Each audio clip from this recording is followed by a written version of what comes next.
नमस्कार दोस्तों आज हम आपके साथ श्रीमद् भगवत गीता के प्रथम अध्याय के श्लोक नंबर 38, श्लोक नंबर 39, श्लोक नंबर 40 पर ज्ञान की चर्चा करेंगे, जिसमें अर्जुन भगवान को कौरवों के लालची स्वभाव का वर्णन करते हुए कह रहे हैं कि ये लोग तो स्वार्थवश और लोभवश भ्रष्टचित्त हुए हैं, इसलिए युद्ध के लिए उतावले हो रहे हैं।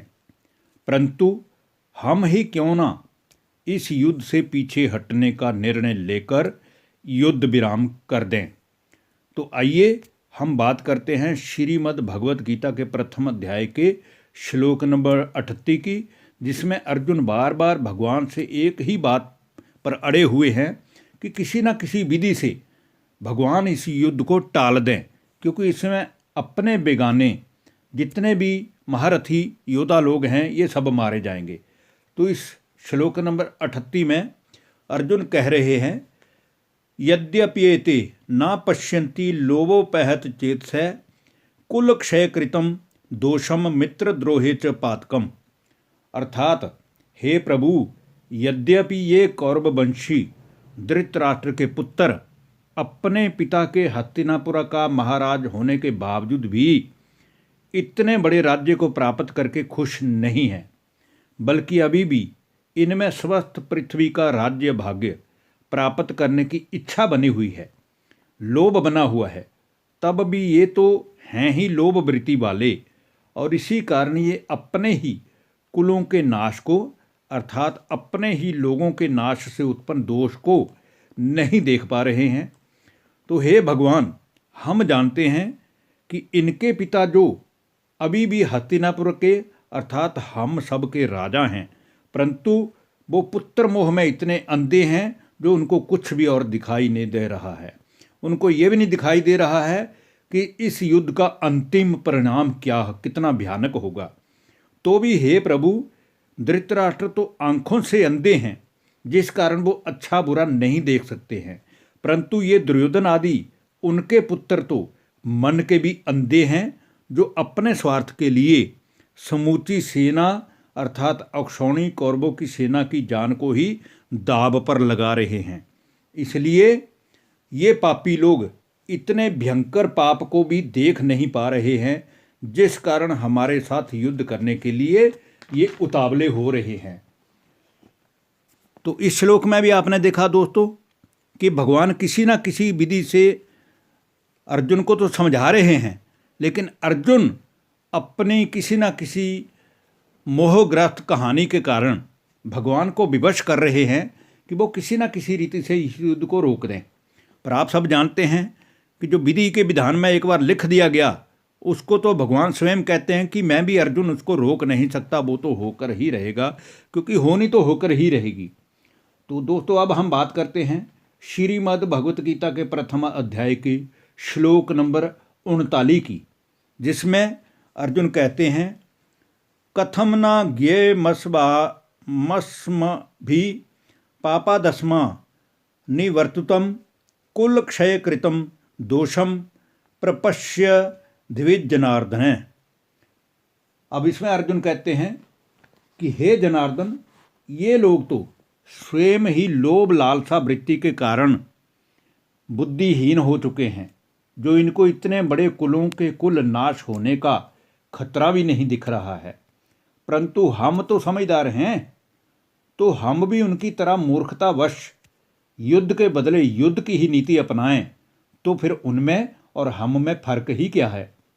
इसलिए अपहृत हुए मन वाला मैं आपसे पूछता हूँ कि स्वयं हमें ही कुलों के कुल खत्म हो जाने से उत्पन्न दोष को जानकर इस पाप रूपी युद्ध से पीछे हटने का विचार क्यों नहीं करना चाहिए, ताकि इस युद्ध में निर्दोष लोग नहीं मारे जाएं। इसके बाद हम बात करते हैं श्रीमद् भगवत गीता के प्रथम अध्याय के श्लोक नंबर 40 की।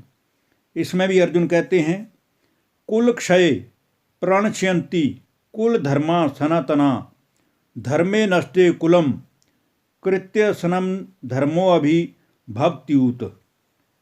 इसमें अर्जुन कह रहे हैं कि हे ईश्वर, मैंने ऐसा सुन रखा है कि जब बिना वजह के कोई लड़ाई लड़ी जाती है जिसमें लाखों करोड़ों निहत्थे लोग मारे जाते हैं तो धर्म का स्वतः ही नाश हो जाता है।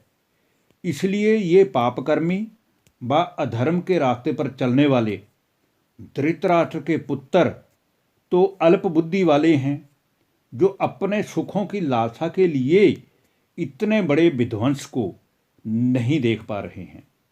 हे प्रभु, कुलों के कुल नाश हो जाने से फिर सनातन कुल वालों के सनातन धर्म ही नष्ट हो जाते हैं।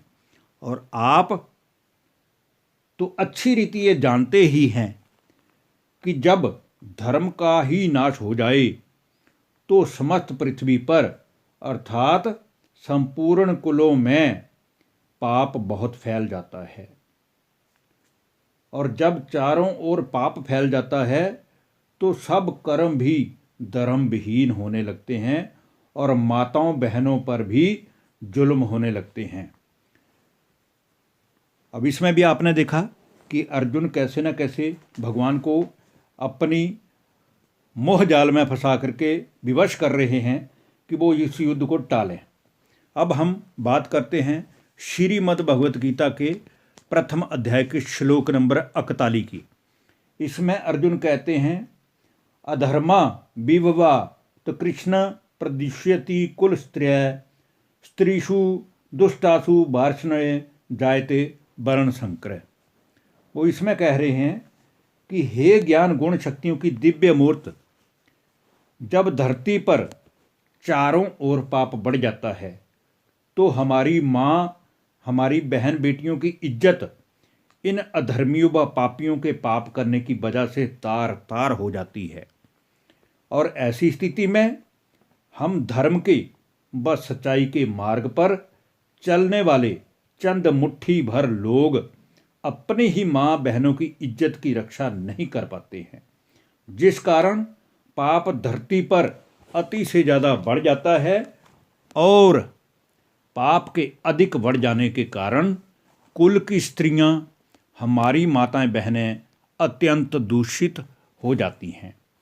और हे ज्ञान रत्नों की बारिश करने वाले वार्ष्णेय, स्त्रियों के फिर दूषित हो जाने पर कुलों के कुल नाश करने वाला ही पुत्र पैदा होता है, अर्थात वर्ण संकर उत्पन्न होता है।